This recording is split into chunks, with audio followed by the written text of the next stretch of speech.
Well, joining me now from Cairo, Egypt, is H.A. Hellyer, a senior associate fellow with the Carnegie Endowment for International Peace and an associate fellow with the Royal United Services Institute. Good to have you with us. Good morning. So peace in the Middle East seems more elusive than ever as Israel seems poised to launch a land and sea incursion on Gaza to take out Hamas. What are your concerns as this war seems likely to escalate? So your last clip mentioned Naftali Bennett saying that it's not Israel's problem, the civilians of Gaza. Actually, that's entirely the opposite of what is the case.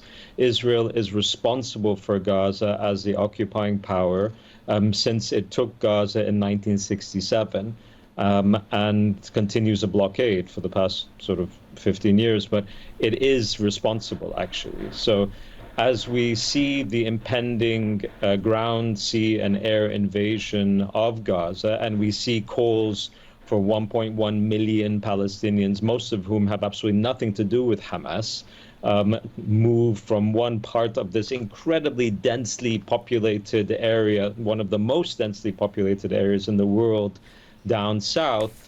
It's quite extraordinary. The UN, the EU, international rights groups, Israeli rights groups have all expressed tremendous concern for the civilian casualties that are already ongoing. We've already seen hundreds, perhaps almost thousands of Palestinian civilians killed over the last week. And we're likely to see many more than that.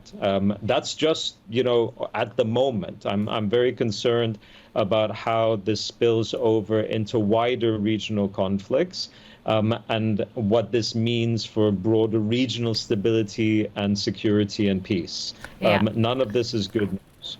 I do want to ask you more about that in a moment, but you did reference the 1.1 million people in the north of Gaza that have been asked by Israel to flee, to evacuate to the south of Gaza. What awaits them?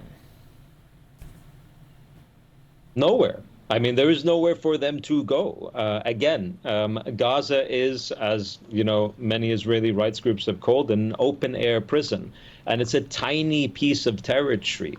I mean, just to give you a little bit of context here, over the past week, Israeli civilians have been leaving the south of Israel, going north, because they're concerned about security as a result of Hamas's horrific attack last Saturday. Over the past week, it's been around 400,000 that have managed to go, and 400,000 having no shortage of space to move upwards, right? It's a much easier sort of route to traverse. They're not being bombed by one of the most sophisticated militaries in the world as they try to flee, and only 400,000 in a whole week.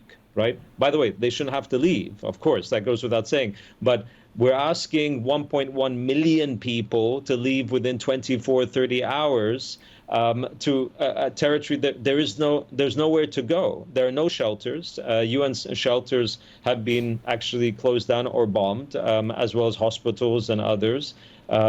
This is simply not tenable. As, again, the international community, in terms of the UN, the EU, they're saying this is not feasible and it's wrong, but it's also just not feasible.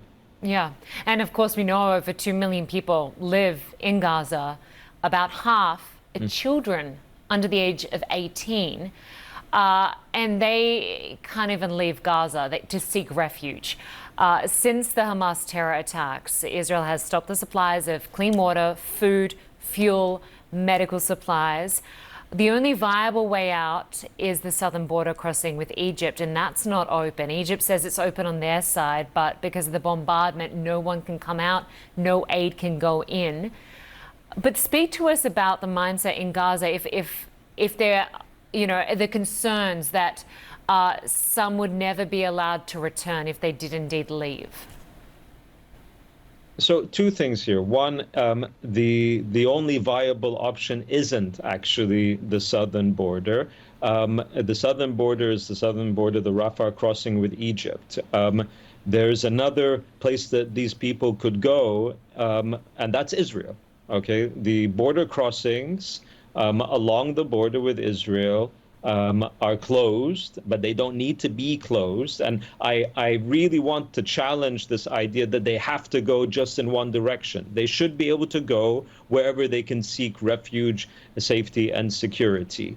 And again, the responsibility for Gaza is reserved for Israel as the occupying power since 1967. The second point is, indeed, Palestinians and also many Arab neighbors are very concerned that if the borders were to be opened with Egypt, that the Palestinians would cross the border and then never be allowed to come back. Israel's current defense minister, Israel's current national security advisor, Israel's agricultural minister, all members of Benjamin Netanyahu's center-right Likud party have all talked about removing Palestinians from the country during the past few years.